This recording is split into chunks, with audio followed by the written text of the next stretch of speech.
Catus Maximus here, this time with a little video about this great neck 28,000 3/8 inch professional sealed pair head ratchet. Great neck. Most of their tools are like Chinese imports. Apparently they're still based in the United States, but they've always kind of rebranded tools. But back in the yesteryear, 1990s, maybe early 2000s, they actually had a variety of some pretty interesting tools, including ratchets. I've reviewed floating pawl roundhead ratchets, twin pawl roundhead ratchets, some great neck that were actually not bad.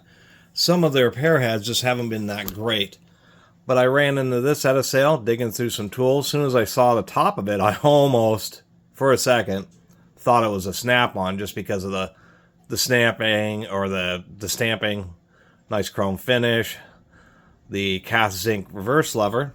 But it's a great neck, but I just haven't seen one like this before. Particularly because it says, replace worn parts, oil regularly. And usually when you see that kind of stamping, it's when a manufacturer actually really cares about the tool. Pretty good grinding on this. Pretty symmetrical.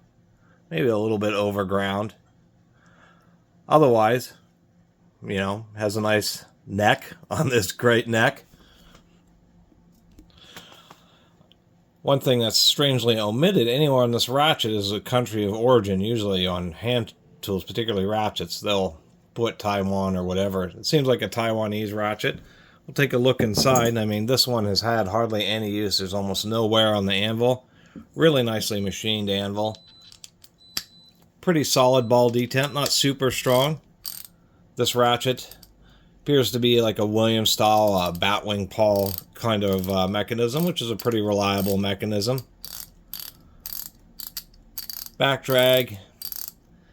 I would say it's pretty good for a 3/8 inch seal head ratchet. I wouldn't say it's the lowest, but it's also not the heaviest. Anvil play on this particular unit that I got, there's a little bit, but it's not too bad. Anyway, let's pop out these two screws, T9s, and those bad boys were tight, or at least that one was. Pop out this other one here, and just take a quick look inside.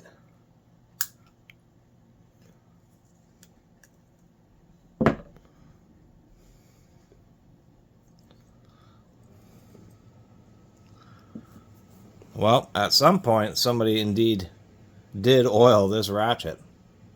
Or is just using an oily environment and it's seeped into it. Either way, at least it's well oiled. Explains why it seemed to be running pretty good. Don't know why this anvil does not want to pop out of here easily.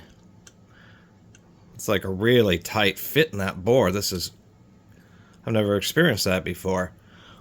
There's a super tight fit, like there's just a little bit of a lip left over from the machining. Anyway, have to get my flashlight here. We can see just a standard batwing pawl design, or it's called a batwing pawl. This is a very common design around a variety of pair head ratchets. They either have a floating pawl that kind of slides back and forth, or they have this batwing pawl. Both are pretty good. I kind of like the design of this one, as we can see that the pawl is actually screwed into the lever, so it's actually well secured. There's our little ball detent, which both controls the reversing action as well as the ratcheting action. Pretty simple design, but pretty robust. So, not a lot else to say about this unit besides this is indeed as far as I can tell, professional grade ratchet. This is actually kind of surprising. It's a shame that you can't go in the store and find great neck, really light stamping on that, but find great neck tools like they made decades, or had rebranded for them decades ago, because they actually had some pretty competitive tools.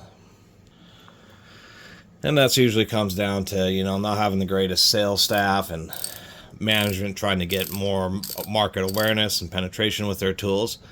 And it's kind of unfortunate, because I've seen great neck ratchets recently and they're just not very good looking. Certainly nothing like this old great neck pairhead, which is really a pretty solid unit. I mean, even the reverse lever, even though it's Catus ink, it actually has quite a bit of cross section, a pretty big button on that. I suppose that's related to being screwed together to the pawl. I like that it's flush against the body, so if you drop it, it's much less likely to get broken.